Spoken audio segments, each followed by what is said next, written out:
La campagne alimentaire sensibilise depuis 2000 le public sur les causes de la faim dans le monde et prône une agriculture familiale durable.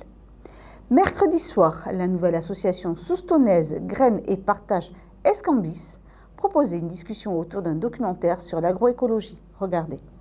En réponse à l'agriculture dite écologiquement industrielle, l'agroécologie propose une nouvelle façon de cultiver les terres dans le respect de la biodiversité.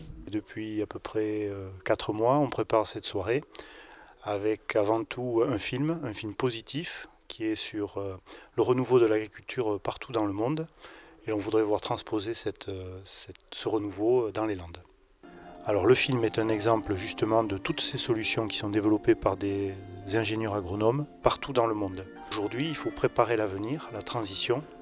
C'est justement pour passer d'un état 1 un petit peu déstabilisant, avec chômage, crise économique, crise écologique, vers un état 2 où on accède normalement à un état plus stable qu'on appelle le développement durable, ou la mise en place de sociétés soutenables. On imite la nature et avec les connaissances scientifiques que l'on a, on essaye d'aller au-delà pour une productivité supplémentaire. Voilà les enjeux de l'agriculture bio aujourd'hui que nous voulons mettre en place sur le territoire. Après le documentaire de Marie-Monique Robin, un débat ouvert à tous s'appuyait sur des témoignages de professionnels convaincus. Nous avons ce soir 4 intervenants locaux qui vont nous parler de leur expérience pratique sur le terrain, notamment dans le développement et la mise en place de circuits courts. Ils sont eux-mêmes maraîchers, d'autres sont intégrés à des syndicats comme le Civan Bio, qui œuvre énormément sur le terrain pour la mise en place de jeunes agriculteurs en agriculture biologique. Nous avons également aussi un spécialiste de l'agriculture qui est ami de la terre. Nous avons une personne qui a organisé, en plus des AMAP, des systèmes de distribution de magasins en distribution rapprochée, des circuits courts offrant aux producteurs locaux un centre mutualisé de distribution.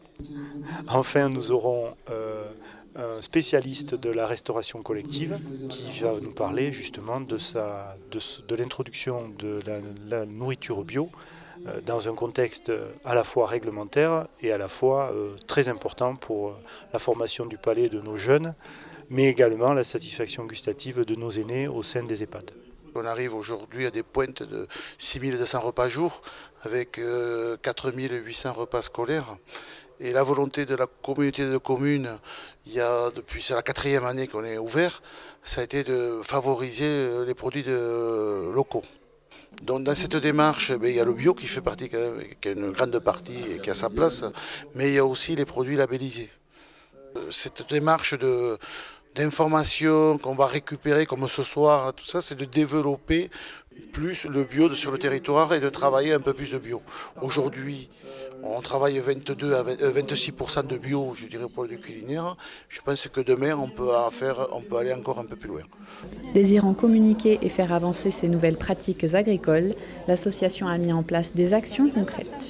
Nous, on propose des alternatives, on propose des choses. Notre association propose une action sur le terrain pour développer un jardin partagé où on pourra apprendre ce qu'est le renouveau de l'agriculture et puis également développer des circuits courts, par exemple une AMAP, c'est-à-dire une association qui permet la distribution de légumes et d'autres produits issus de production locale et biologique. En attendant la création d'une AMAP soustaunaise, le jardin est ouvert à tous les jardiniers désireux d'apprendre et de se rencontrer.